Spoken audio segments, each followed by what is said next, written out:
ஏயிலிருந்து ரூபாய் 10ஐயும் பியிலிருந்து ரூபாய் 15ஐயும் சியிலிருந்து ரூபாய் 20ஐயும் கழித்தால் அவர்கள் பெறும் தொகைகளின் விகிதம் 3:4:5 என்று இருக்கும்படி ரூபாய் 1245 பிரித்தால் ஒவ்வொருவரும் பெறும் தொகை முறையே. அமௌண்ட் வந்து 1245. ஏ பி சி இவங்க 3 பேர்கிட்டையும் எவ்வளோ மைனஸ் பண்ணுறாங்கன்னா ஏயிலிருந்து ரூபாய் 10ஐயும் -10, பியிலிருந்து ரூபாய் 15, சியிலிருந்து ரூபாய் 20. இது 3ஐயும் மைனஸ் பண்ணுறாங்க. இது 3ஐயும் ஆட் பண்ணால் 45. மொத்த தொகையிலேருந்து 45 மைனஸ் பண்ணோன்னா 1245 மைனஸ் 45 ஈக்குவல் டு 1200.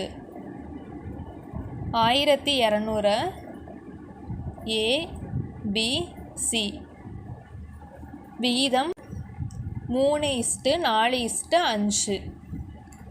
3, 4, 5. மொத்த பங்கு கண்டுபிடிக்கணும்னா இது 3ஐயும் ஆட் பண்ணணும். 3ஐயும் ஆட் பண்ணால் 12.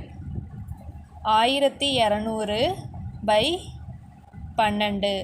ஒரு 12 12 0.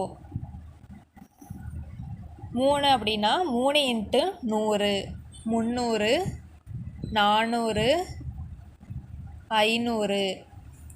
இது வந்து ஏபிசிக்கான தொகை கிடையாது. ஒவ்வொருத்தவங்கள்ட்ட மைனஸ் பண்ணதுக்கப்புறம் கிடைக்கிற தொகை தான் 300, 400, 500. இப்போ மைனஸ் பண்ண தொகையெல்லாம் ஆட் பண்ணணும். 310, பிட்டேருந்து 15 மைனஸ் பண்ணியிருக்கோம்.